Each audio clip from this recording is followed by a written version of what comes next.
The Arizona sun burned low in the west, spilling molten gold across the desert as if the sky itself had been branded by fire. Dust rose in soft swirls around the wagon wheels, coating everything, canvas, harness, and the tired mare, in a fine red powder that glittered faintly in the dying light. Clara Whitmore, Boston-born and tender in spirit, sat upright on the driver's bench, clutching the reins with gloved hands that had never known real labor until this journey began. It had been 3 weeks since she left the gentility of the East behind. The tidy avenues of home, the parlor music, the smell of lilac powder, those belonged to another lifetime.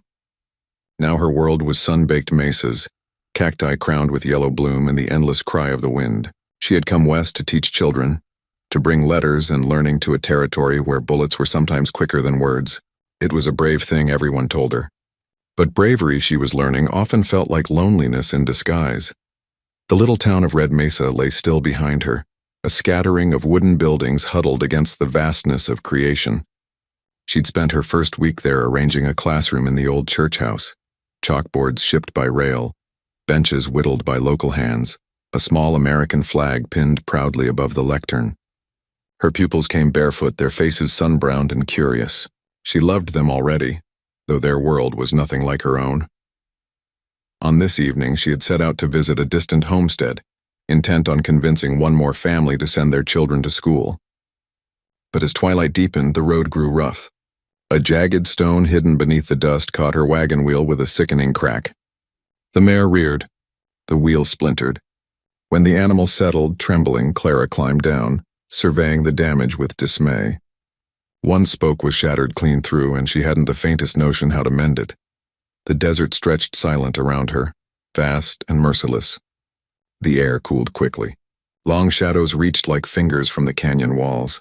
Somewhere far off, a coyote cried, a sound that sent a chill through her spine. She bit her lip, trying to think. The nearest help was miles away. She could stay with the wagon and pray someone passed, or she could start walking back toward town before darkness fell. Neither choice sat well. She had just begun to gather her courage when movement on the ridge caught her eye. A horse and rider stood outlined against the sunset, black silhouettes against burning orange.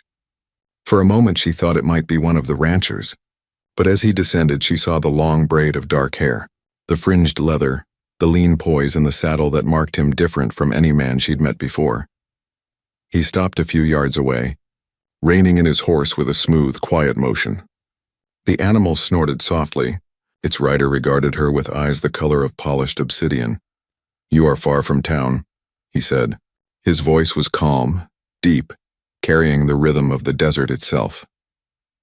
Clara swallowed, suddenly aware of her pale dress and the fine lace at her collar. "My wagon broke," she managed. The wheel gave out. "I was going to walk back before it got dark." He glanced at the wheel, then at the sky. "You will not reach Red Mesa before night." "I suppose not," she admitted, her throat dry. He dismounted, crouched beside the wheel, and examined the damage with practiced eyes. Then he straightened, brushing dust from his hands. "It cannot be fixed here. The road is bad in the dark. Come." "Come, where?" "There is a camp not far," he said simply. "You will be safe there until morning." She hesitated. The stories she had heard back east, wild tales of Indians and raids, flickered through her mind. Yet something in his bearing stopped her fear before it took root. There was no menace in his tone, only certainty. And she realized, watching the shadows gather around the canyon, that she had no other choice. He offered his hand to help her mount behind him. She took it, hesitantly at first, then firmly, feeling the strength in his grip. They rode in silence through the deepening dusk, the horse's hooves making soft thuds in the dust. The scent of sage filled the air.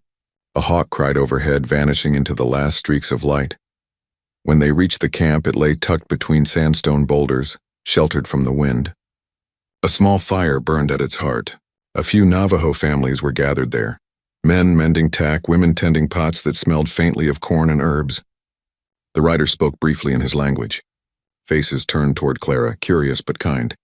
A woman handed her a tin cup of warm stew, and she accepted it with a trembling smile. The rider motioned for her to sit near the fire. "Eat," he said. "You have come far." She did, and as she ate, the warmth returned to her limbs. The food tasted earthy, honest. When she finished, she looked up at her rescuer. "I haven't thanked you properly," she said. I'm Clara Whitmore. I teach at the Red Mesa School. I know the place, he replied. My name is Talon Greyhawk. She nodded, watching the firelight dance across his face. The high cheekbones, the scar that traced faintly along his jaw, the calm that seemed older than the land itself. You speak English very well. I learned when I was a scout for the army, he said, not boasting, merely stating fact. Oh. She wanted to ask more, but sensed he would not say it. Instead, she said softly, I didn't think anyone would come by that road tonight. The desert watches, he said. It tells me when something is out of place. That puzzled her, but she didn't ask. Instead, she stared into the flames, letting the night sink into her bones. Around them, children laughed softly. An old man hummed a low tune that seemed to rise from the earth itself. The wind smelled of rain far away. When the moon rose, bright and round over the mesa, Talon brought her a blanket and motioned toward a bedroll laid near the fire.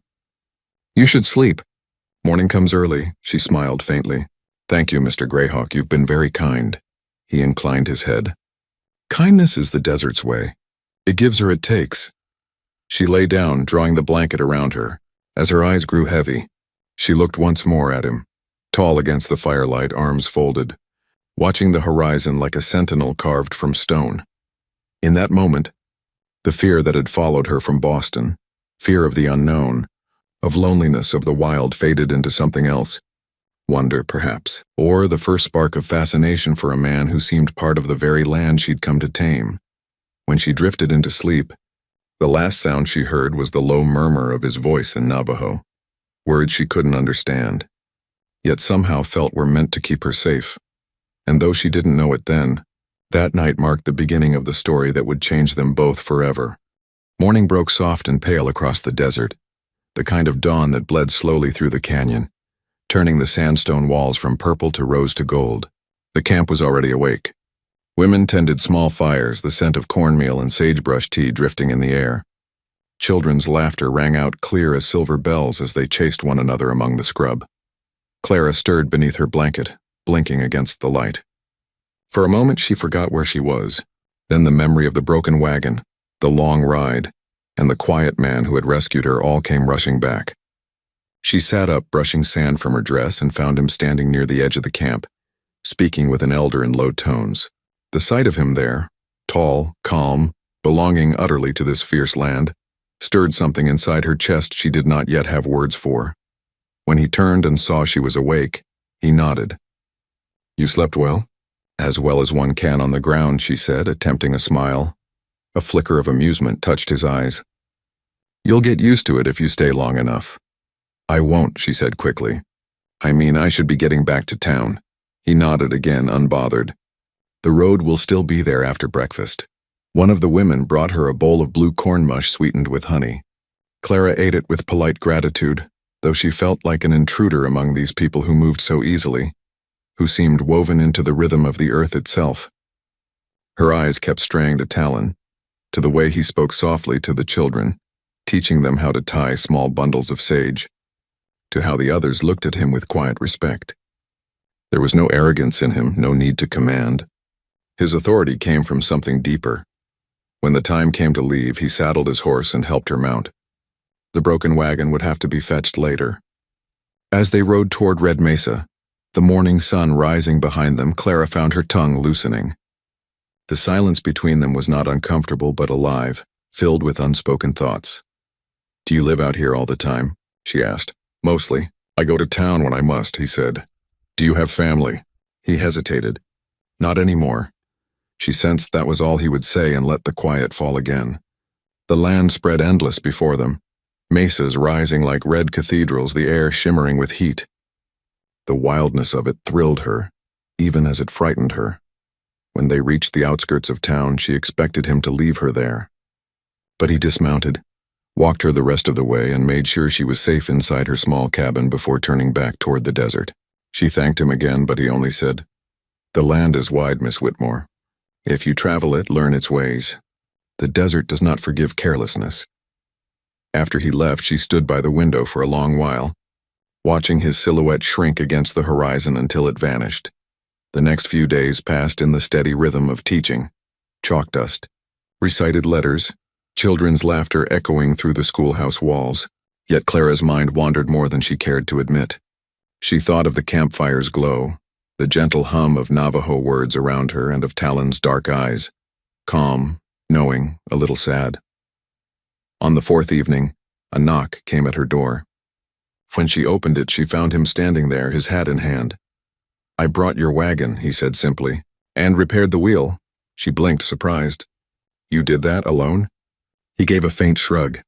"A wheel is only wood and patience." "Then I owe you far more thanks than I can give," she said. He looked past her into the small cabin, the neat rows of books, the table with her lesson plans, the lamp glowing warmly. "You make a home here," he said quietly. "Even in the wild, trying to," she murmured. "It's not easy." He nodded as if he understood far too well. "The first year is hardest. The land decides whether you belong." Something in his voice made her bold enough to ask, "And did it decide for you?" His eyes met hers, a steady, unreadable gaze. "I was born of it," he said. "But even the land forgets sometimes." She wanted to ask what he meant, but instead she invited him in for coffee. He hesitated, then accepted, sitting stiffly as if uncertain of her world. They talked for an hour, of the land, of her students, of the Army's new outpost being built near the river. He spoke of how the old trails were vanishing, how the songs of his people were fading like smoke in wind. When he rose to leave, he said, "You should visit the canyon sometime. There is beauty the settlers never see." She smiled softly. "If you were my guide, perhaps I would." That earned her a real smile, small but genuine. "Then we will go." The next Sunday he came for her. They rode out early, the sun climbing slow and red behind them. The canyon opened before them like a secret, walls painted in hues of gold and scarlet, a ribbon of river glinting below. Eagles wheeled overhead, their cries echoing through the stillness. They stopped beside the water, and he built a small fire to brew coffee. As they sat together, she asked about the carvings etched into the stone nearby. Spirals, handprints, strange symbols. "Stories," he said. "Our ancestors spoke through the rock. This one tells of a man who chased the sun and became the eagle that guards the canyon." "It's beautiful," she said softly. "I wish I could read it." "You are reading it now," he said. "With your heart." The simplicity of his words moved her. They sat in silence, the wind rustling the cottonwoods, the river murmuring below. It felt sacred somehow, that moment, as if time had stopped to listen. When the sun began to set, painting the canyon in flames of light, he turned to her suddenly, his gaze searching. "You are not like the others," he said. "The others? The ones who come here only to take or to change what they don't understand." "I came to teach," she said quietly. He nodded. "And yet maybe it is you who will learn." She laughed softly, embarrassed, and looked away. "You make me sound like a child," he smiled faintly. "Children see the world as it is. That is no shame."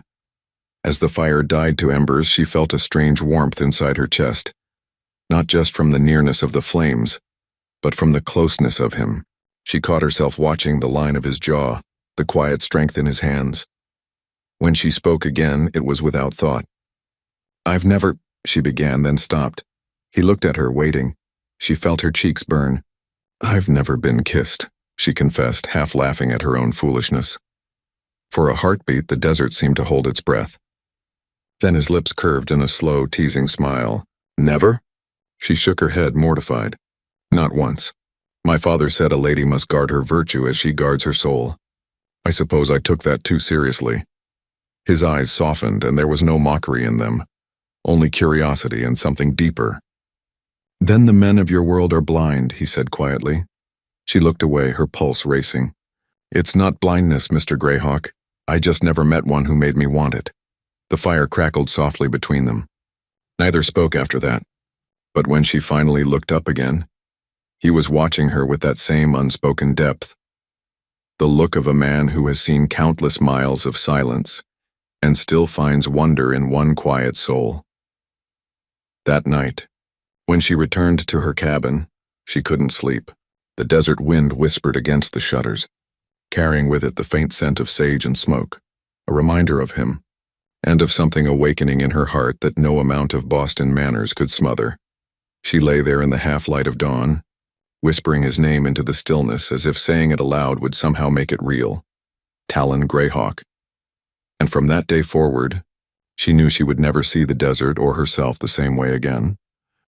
The days that followed their visit to the canyon passed quietly, yet something in Clara's world had changed forever. She found herself glancing toward the desert horizon each evening, half expecting to see a dark rider appear where the sunlight faded to amber. The children in her classroom noticed her distraction. Even old Mrs. Briggs at the general store teased that she had the faraway look of someone listening for hoofbeats. But Clara did not speak of Talon Greyhawk. His name was a secret the desert had whispered to her, something private and sacred.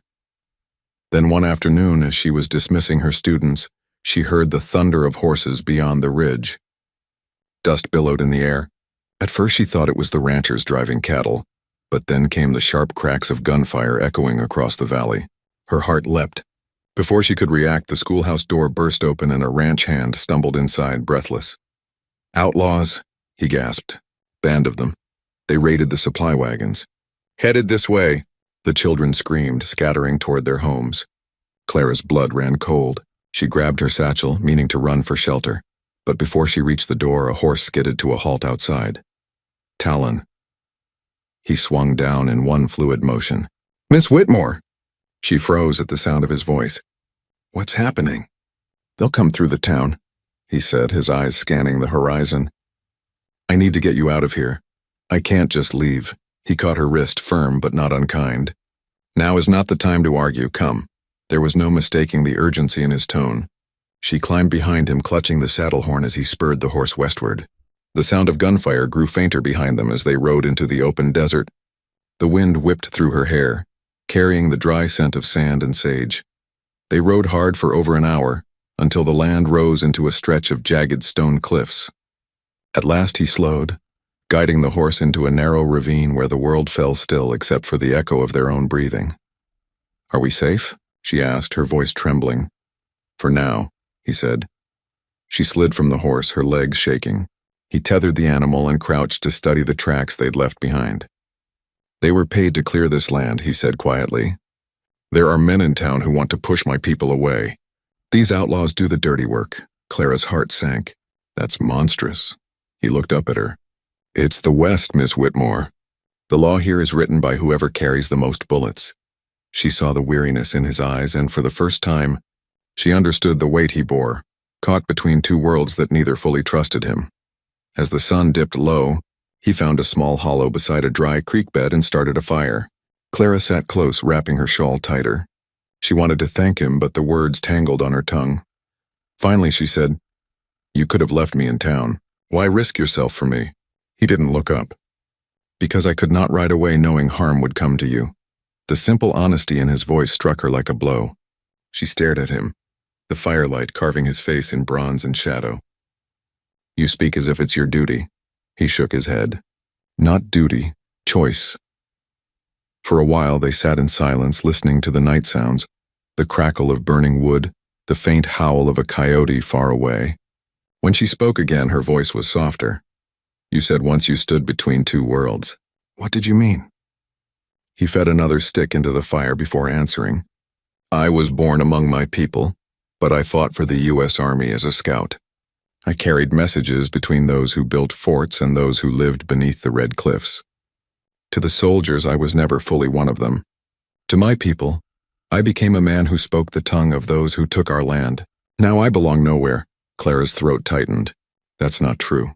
He met her gaze, his eyes dark and steady. "Then where do I belong?" "With those who still believe in right and wrong," she said. "That's where you belong." For a moment something flickered in his eyes, a glimmer of gratitude or maybe something deeper. The fire threw long shadows across his face, and she realized how close they were sitting. The silence between them felt heavy, almost sacred.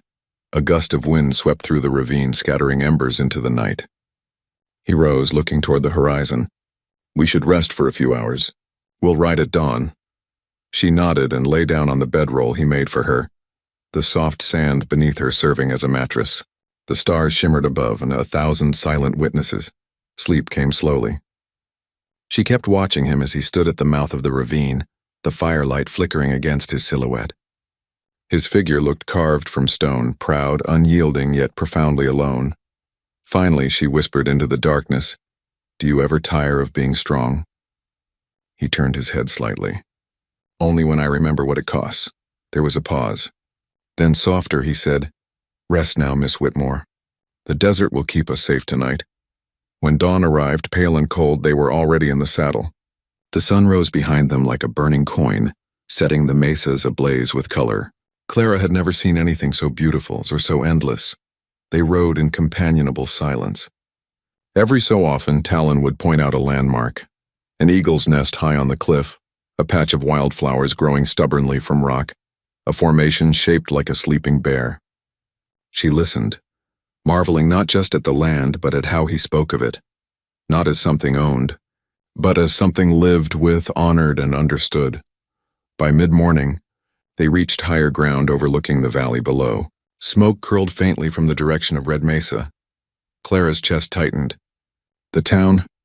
They'll be all right," he said, scanning the horizon. "The outlaws won't linger where there's lawmen close behind. But your people, they know where to go. They've weathered worse storms than this." He dismounted, walking to the cliff's edge. The wind tugged at his coat, lifting strands of his dark hair. "This land," he said, almost to himself, "it remembers everything, every battle, every broken promise. And yet it still endures." Clara came to stand beside him. "Maybe that's what we're meant to do too, endure." He glanced at her, and a faint smile touched his lips. "You speak like someone who belongs here now." She laughed softly. "I'm learning." When their eyes met, the moment stretched, full of everything they didn't say. Gratitude, respect, something more delicate and dangerous, born of fire and wind and fear shared between them. Then he looked away, his voice quiet. "You should return to town. They'll need their teacher, and you? I'll make sure the trail is clear. Then I'll go back to my people." She wanted to ask if she'd see him again, but pride held her back. Instead, she said, "Thank you for saving my life." He bowed his head slightly. "Perhaps it is you who saved mine." Before she could reply, he swung onto his horse, the morning sun catching on the silver concho at his saddle. "Ride safely, Miss Whitmore." Then he turned his mount and rode east, the wind catching his braid, dust rising behind him like ghost trails. Clara watched until he vanished beyond the ridge. For a long time she stood there, the wind tugging at her skirts, her heart aching in ways she couldn't name. Somewhere between the classroom and the canyon, between the dust and the stars, she had left behind the woman she'd been, and become something else entirely. Something the West had made. The day began with thunder low on the horizon, a restless growl that rolled across the plains like a warning. Red Mesa shimmered under the weight of that storm, its dust roads and clapboard houses bracing for the rain that hadn't come in months. Clara Whitmore stood on the porch of the schoolhouse, watching the sky bruise over in shades of gray and violet. Every gust of wind carried the dry scent of sage and the promise of something fierce. She should have felt safe again. The outlaws had scattered, and peace, or something like it, had returned to the valley, but her heart wasn't at rest. Each evening since Talon rode away, she'd found herself walking to the edge of town, her eyes tracing the red cliffs to the east. She didn't tell anyone what she was looking for, but the truth was plain as sunrise. She missed him. The silence he left behind had become a wound that wouldn't heal. Then one evening, just as the storm clouds broke open, she saw him. A lone rider crested the ridge, lightning flashing behind him, a dark silhouette against the wild sky. Her breath caught. Even from a distance, she knew that posture, that steady rhythm of hooves. Talon Greyhawk had returned. He rode straight into town, his horse lathered with sweat, his coat dark with rain. People gathered in doorways, whispering. Some looked wary, others nodded with respect. But Clara didn't wait for explanations. She stepped off the porch, her skirts whipping around her legs as the first drops of rain began to fall. When he saw her, he slowed his horse and dismounted. The rain ran in rivulets down his face, catching in the stubble on his jaw. "Miss Whitmore," he said softly, as if her name were a prayer. "You came back," she breathed. He nodded once, his gaze steady. "The outlaws have regrouped near the canyon. I came to warn the sheriff." Her heart faltered. "So it isn't over?" "Not yet." A flash of lightning split the sky. Thunder cracked close behind it, shaking the ground. Without thinking, she reached for his arm. "Come inside," she said. "You can't ride in this." He hesitated, torn between duty and something he couldn't quite name. But the rain was falling harder now, turning the street into rivers of mud. "All right," he said finally. Inside the schoolhouse, the air was warm and close. She lit a lamp, its glow soft against the storm-dark windows. Talon stood by the door, water dripping from his coat. For a moment, neither spoke. The tension between them was thicker than the air outside. "You shouldn't have come alone," she said quietly. "It's too dangerous." "I've walked worse paths," he replied. His voice was calm, but she heard the fatigue beneath it. She took a step closer. "You could have been killed." He met her eyes. "So could you that day I found you. Yet here we are." Her breath caught again, not from fear this time, but from the strange pull between them. She remembered the campfire, his silhouette against the starlit desert, the weight of his words. "I belong nowhere." But standing before her now, he looked like a man torn between two loyalties, one to his people, and one to the woman fate had thrown across his path. The wind howled outside, shaking the windows. The rain came harder, pounding on the roof like 1,000 hoofbeats. "You should dry off," she said, her voice trembling. She fetched a wool blanket from the cupboard and handed it to him. Their fingers brushed, a fleeting touch, but it felt like lightning between them. "Thank you," he said softly. He draped the blanket around his shoulders, but his eyes stayed fixed on her. For a long moment they simply stood there. The world narrowed to the sound of rain and the flicker of lamplight. Clara tried to look away, but she couldn't. His gaze held her like gravity itself. "Why did you really come back, Talon?" she asked at last. He took a breath, his jaw tightening. "I told myself it was to warn the town. But the truth..." His voice broke off. He looked away. "Tell me," she whispered. He turned back to her, the stormlight catching in his eyes. "The truth is I couldn't ride another mile without seeing you again." The words hit her like the storm's first thunderclap. She didn't answer, couldn't. Her pulse was wild in her throat. The silence that followed said everything words could not. He stepped closer, slow and cautious, as if afraid she might vanish if he moved too fast. The distance between them disappeared, the air thick with the scent of rain and dust and longing. Lightning flared through the windows, illuminating them in stark brilliance.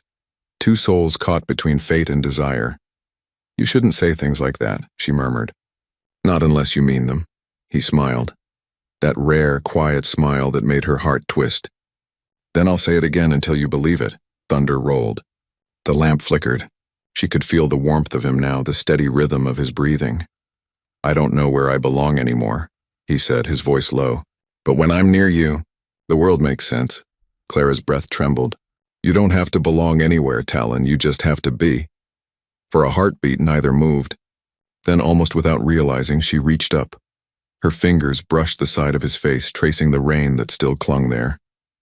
He didn't flinch. The storm outside raged louder, as though the heavens themselves were breaking apart, and in that chaos their world went still. He leaned in, slow as dawn breaking over the canyon. When his forehead rested against hers, she closed her eyes. Their breath mingled, and warm, uncertain, necessary. It wasn't a kiss yet, but something deeper. A promise. A surrender. Outside, the thunder rolled again, and this time, it was answered by the softest thing the desert had ever known. The moment when two hearts, long divided by duty and pride, finally found one rhythm. When their lips met, it wasn't the wild rush of passion the dime novels spoke of. It was quiet, reverent, like prayer, like the first rain on thirsty earth. It spoke of everything they'd endured. The fear, the loneliness, the endless waiting, and all the things they could never say aloud. When they finally pulled apart, the storm had gentled into steady rain. The lamplight flickered across their faces, and the silence that followed was fragile as dawn. Talon's voice was barely a whisper. "You've never been kissed before?" She smiled faintly, tears mingling with the rain on her cheeks. "Not like that." He touched her face gently, his thumb brushing a tear away. "Then tonight will be your beginning." She didn't know what tomorrow would bring. The outlaws, the war between settlers and tribes, the uncertain future that waited beyond the red cliffs.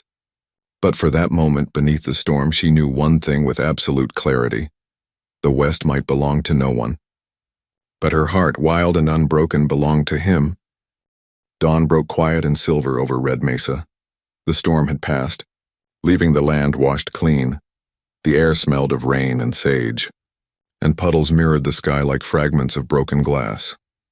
Talon Greyhawk stood at the edge of town, his horse saddled and ready, the reins looped loosely over his hand. He had slept little. The fire in his chest and that strange ache that had no cure burned fiercer with every mile he didn't ride. He had known from the start that he couldn't stay. The outlaws were gathering again to the north, and his people needed him. The town would heal, the settlers would rebuild, but the desert called him home. Still, something in him resisted the saddle that morning.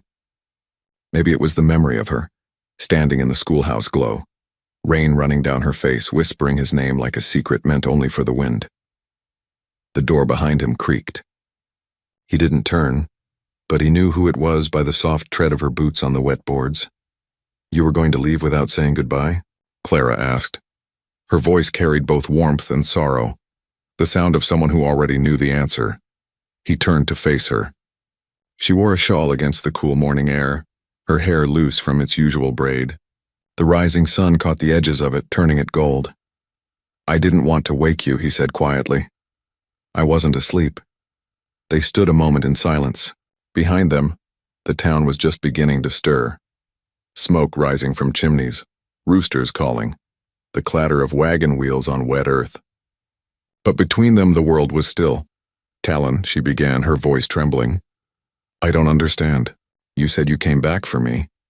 He looked away toward the horizon. "I did, but the fight isn't done yet. There are things I can't walk away from." "Your people," she said softly. He nodded. "They need someone to stand between them and the men who think this land is theirs to take. If I don't go, who will speak for them?" She stepped closer. "And who will speak for you?" He didn't answer. His silence said enough. She swallowed hard. "You could stay. Red Mesa needs you too. The sheriff, the townsfolk, they'd listen. We could—" He shook his head gently. "You don't know what you're asking." "Yes, I do." Her voice broke a little. "I'm asking you not to disappear into the desert and leave me wondering every day if you're still alive." His eyes softened. "Clara." "I know you can't promise forever," she said, her hands trembling. "But at least promise me this isn't goodbye." For a long moment he didn't move. The sun had climbed higher now, painting the red cliffs with gold. He looked at her, really looked at her, the woman who'd walked into his heart like dawn spilling over stone. He stepped forward, closing the space between them. "I can promise you this," he said softly. "When the wind carries the scent of rain, when you hear the thunder rolling far away, and think of me. That's where I'll be, riding beneath the same sky." Her eyes glistened. "That's not enough." "I know," he whispered. The quiet between them ached. He reached for her hand, calloused fingers brushing against her soft palm. She held on to him tightly as if she could anchor him there by sheer will. Then, with a gentleness that made her heart break, he pressed her hand to his chest. She could feel the steady rhythm of his heartbeat beneath her fingertips. Strong, real, alive. "This heart has belonged to many things," he said. "To my people, to the land, to the long miles of trail that never end. But a part of it," his voice faltered, "a part of it will stay here." She tried to smile, but tears escaped down her cheeks. "You sound like a man saying farewell to a ghost." He shook his head. "No, a man saying thank you to the only light he's ever known." For a moment, the world seemed to stop breathing. Then he leaned down and kissed her, not the desperate kiss of the night before, but one born of quiet strength and truth. It was a goodbye wrapped in gratitude, a promise wrapped in silence. When he drew back, his hand lingered against her cheek. "You taught me something, Clara Whitmore," he said softly, "that not every war is fought with guns. Some are fought with faith." "And did you win yours?" she asked. "Not yet," he said. "But I will." He mounted his horse with practiced grace. The animal pawed the ground, restless to run. Clara stood rooted where she was, her shawl whipping in the morning breeze. "Talon," she called as he turned toward the open desert. He paused, looking back over his shoulder. "When will I see you again?" His answer was a smile. Small, sad, but filled with the quiet courage of a man who had finally found peace within himself. "When the desert blooms," he said. "When the rain returns to Red Mesa. Then he kicked his heels and the horse surged forward. The sound of hooves echoed against the cliffs, fading into the distance until only the wind remained. Clara stood there for a long time, staring after him. The horizon shimmered in heat and light, as if the world itself were swallowing him whole. At last she turned back toward town. Life waited, lessons to teach, children to guide, a community to rebuild. But part of her remained fixed on that distant line where earth met sky. Weeks passed. The outlaws were driven from the canyon. The settlers learned to trade peacefully with the Navajo bands. Word came now and again of a lone rider who appeared at the edge of danger, warning villages before raids, leading lost travelers to safety, vanishing before thanks could be given. Some said he was a ghost, others an angel. Clara never told anyone what she believed. But every storm that rolled across the desert brought her to the window, her hand resting on the glass as the rain fell. And one spring evening, months later, when the red earth turned green with wildflowers for the first time in years, she stepped outside after class. The sky had cleared and the scent of wet sage filled the air. From far off, too faint to be sure, came the echo of hoofbeats. Her heart leapt. She turned toward the sound, her eyes scanning the horizon. There, beyond the rising dust, a lone figure rode beneath the setting sun. A smile bloomed across her face. She didn't run. She didn't call out. She simply stood there, letting the tears fall freely, her heart whispering the words she'd kept locked inside for too long. He came home. The wind caught her shawl, lifting it like a banner. The rider slowed as he drew near, his silhouette framed against the red cliffs and golden light. When he reached her, neither spoke.